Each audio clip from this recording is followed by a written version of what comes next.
Hello प्यारे बच्चों, मैं शुभम भास्कर एक बार फिर स्वागत करता हूं आपका अपने इस प्यारे से YouTube channel easy way to learn chemistry में। ठीक है प्यारे बच्चों, देखो जैसा कि आज आपको पता है कि आज हम पढ़ेंगे सेकंड चैप्टर के मोस्ट इम्पोर्टेंट क्वेश्चन। ठीक, सबसे पहले हमने जो टॉपिक लिया है वो लिया है कोल्डाउस का नियम। ये कोल्डाउस का नियम क्या है, चलिए आइए इसे जानते हैं। ठीक, बिना किसी और चीज में टाइम वेस्ट किए हम कोलराउस का नियम पढ़ लेते हैं। क्या है कोलराउस का नियम? मैंने क्या लिया, एक बर्तन लिया। क्या लिया भाई? एक बर्तन लिया। इस बर्तन में मैंने क्या कर लिया, इस बर्तन में मैंने भर लिया एक विद्युत अपघट्य। क्या भर लिया भाई?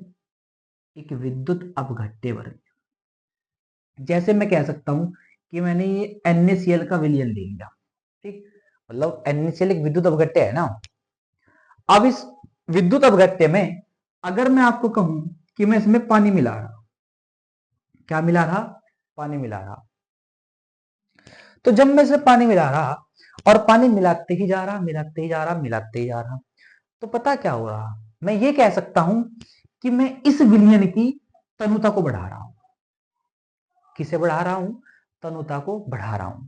तनुता का मतलब यह है कि मैं इसका पतलापन बढ़ा रहा।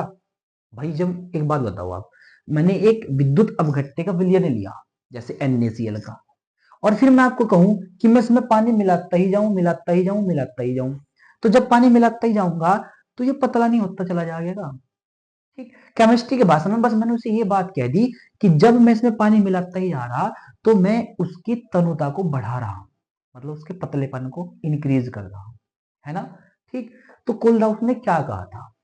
कोल्डाउस ने कहा था कि अनंत तनुता पर, अनंत तनुता पर किसी विद्युत अपघट्य की तुल्यांकी चालकता में प्रत्येक आयन अपना निश्चित योगदान देता है। ठीक, पहले मैं इसे लिख देता हूं फिर आपको समझाऊंगा। और मैंने कहा, उसने कहा था कि अनंत तनुता पर, अनंत तनुता पर, अनंत तनुता पर,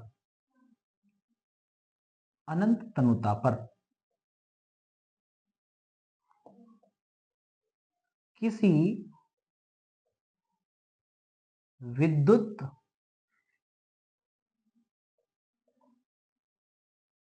अपघट्य की तुल्यांकी चालकता, तुल्यांकी चालकता में प्रत्येक आयन, प्रत्येक आयन, प्रत्येक आयन अपना, अपना निश्चित योगदान देता है, अपना निश्चित योगदान देता है, अपना निश्चित योगदान देता है। कैसे? Lambda E Q infinitive is equals to lambda E Q plus infinitive plus lambda E Q minus infinitive. मतलब जो विद्युत अपघट्य है ना, आपको पता है जब ना आप उसे जल में घोल रखा होगा तो उसमें पॉजिटिव भी बनेगा और निगेटिव भी बनेगा। तो जो उसमें प्रत्येक आयन है ना, चाहे वो पॉजिटिव हो चाहे वो निगेटिव हो, वो उसमें तुल्यांक चालकता में, अनंत अनंत पर तुल्यांक चालकता में अपना निश्चित योगदान देगा। कौन? पॉजिटिव आयन भी और निगेटिव आयन भी। अगर मैं इसमें क्या बात करूं, मैं बात करूं मोलर चालकता की, लैम्डा एम की, और इसे भी किस पे बात करूं? अनंत तनुता पर वो बात करूं इसकी, किसकी? अनंत तनुता पर। तो अनंत तनुता पर मोलर चालकता क्या होती है, मैं लिख देता हूं उसे भी, देखो ध्यान से देखना। एक अलग से डेफिनेशन है अथवा करके। ठीक, जैसे अनंत तनुता पर, अनंत तनुता पर किसी, किसी विद्युत अपघट्य की मोलर चालकता, मोलर मोलर चालकता, मोलर चालकता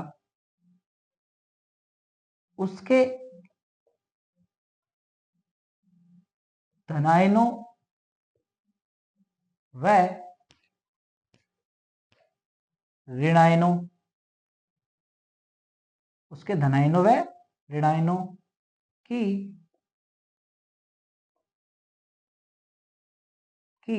मोलर चालकताओं का, मोलर चालकताओं का योग होती है, योग होती है। कैसे?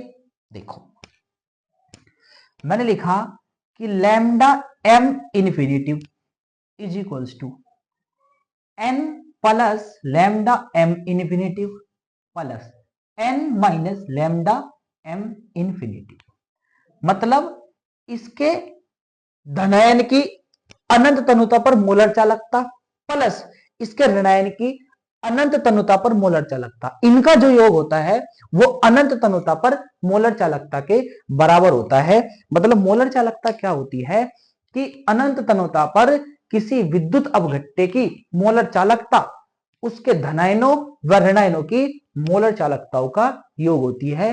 ये बात बताई थी किसने? कोलराउस ने। किसने बताई थी? ये कोलराउस ने। यही हमारा क्या है? कोलराउस का नियम है। इसे आप नोट कर लीजिए, ठीक है।